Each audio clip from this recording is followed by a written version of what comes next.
இந்த குழந்தையினுடைய பேர் என்ன அப்படின்னு சொன்னால் பாரதி. தஞ்சாவூரை சேர்ந்த பாரதி.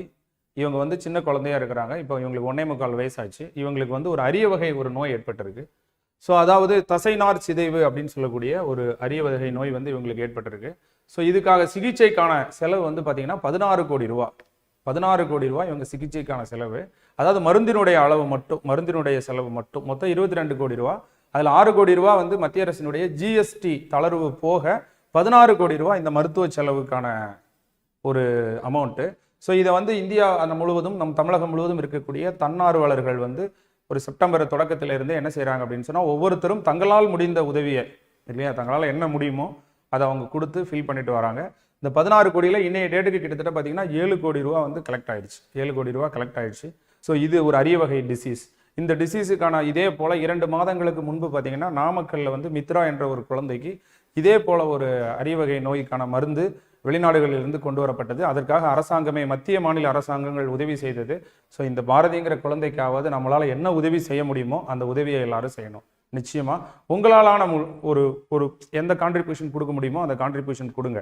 ஒரு தாயினுடைய உள்ளம் எவ்வளவு பரிதவிக்கும் அப்படிங்கிறத நாம உணர்ந்து இதுக்கு நாம உதவி செய்ய நம்ம என்ன செஞ்சிருக்கோம், பாடுபட்டிருக்கோம். அதனால உங்களால் என்ன உதவி செய்ய முடியுமோ இந்த பாப்பாக்கான இந்த அமௌண்ட் கலெக்ட் ஆகிற வரைக்கும் எல்லாரும் டிபியில் இந்த பிக்சரை வச்சிருங்க, உதவி செய்யுங்க. சில நேரங்களில் உதவி செய்யறதுல சில சிரமங்கள் கூட வரலாம், அதை பற்றி யோசிக்காதீங்க. அதனால உங்களால் ஆன உதவியை பண்ணுங்க. நிறைய பேர் கேட்குறாங்க, அரசாங்கம் இதை பண்ணக்கூடாதா அப்படின்றாங்க. அரசாங்கம் எவ்வளோ பேருக்கு பண்ணிடும்? நீங்கள் கொஞ்சம் ப்ராக்டிக்கலாக யோசிச்சு பாருங்க இல்லையா. முதல்ல அதாவது நாடு என்ன செய்தது நமக்குன்னு கேட்காத, நீ என்ன செய்தாய் அதற்குன்னு உன் உள்ளூரை திங்க் பண்ணி பாரு இல்லையா. ஸோ அரசாங்கம் வந்து ஜிஎஸ்டி வைவ் பண்ணுறாங்க, தளர்த்துறாங்க. அதை தவிர அரசாங்கத்தால் என்ன பண்ண முடியும்? ஸோ இதே மாதிரி அடுத்தடுத்த குழந்தைகளுக்கு கேட்டு வருவாங்க. நம்மளை போல இறைவனே வந்து நேரடியாக யாருக்காவது உதவி செய்ய முடியுமாங்க? நம்மளை போன்ற நல்ல உள்ளங்களை வச்சு தான் உதவி செய்ய முடியும். அதே போல தான் இந்த பாப்பாவுக்கு நம்ம செய்யக்கூடிய உதவியும். இதை ப்ரூவ் பண்ணுங்க. தமிழனுடைய பண்பாடு பிறருக்கென வாழ்வது தான் இல்லையா. பிறவி பயன் பிறருக்கு தான். அதை புரிஞ்சு கொண்டு நீங்க எல்லாரும் என்ன செய்யணும், உதவி செய்யணும் இல்லையா. ஏன்னா சார் இந்த உதவியால என்ன சார் ஆகும்? இவங்க நம்ம ட்ரீட்மெண்ட் கொடுத்துட்டா மட்டும் இந்த குழந்தைகள் எல்லாம் சரியாயிடுமா சார்? ஒரு ஊசியில எல்லாமே கிளியர் ஆயிடுமா சார், சரியாயிடுமா சார்? ஆனால் முயற்சி எடுக்கிறது அவசியம். முயற்சி இல்லாமல் இருக்கிறது குற்றம். அதை மட்டும் மனசுல வச்சுக்கோங்க. ஊழி பெருவெளி யாவுல மற்றொன்று சூழினும் தான் முந்துரும். நிச்சயமா விதியை யாராலும் வெல்ல முடியாதுங்க, நிச்சயமா வெல்ல முடியாது. அது விதிப்படிதான் நடக்கும். ஆனாலும் தெய்வத்தான் ஆகாதெனினும் முயற்சிதன் மெய்வருத்த கூலி தரும். உங்களை போன்ற நல்ல உள்ளங்களால் அந்த பாரதி குழந்தைக்கு கிடைக்கக்கூடிய உதவியால நிச்சயமா அந்த முயற்சிக்கேற்ற அந்த குழந்தை நலம் பெறும் என்பதுல எந்த விதமான மாற்றமும் இல்லை.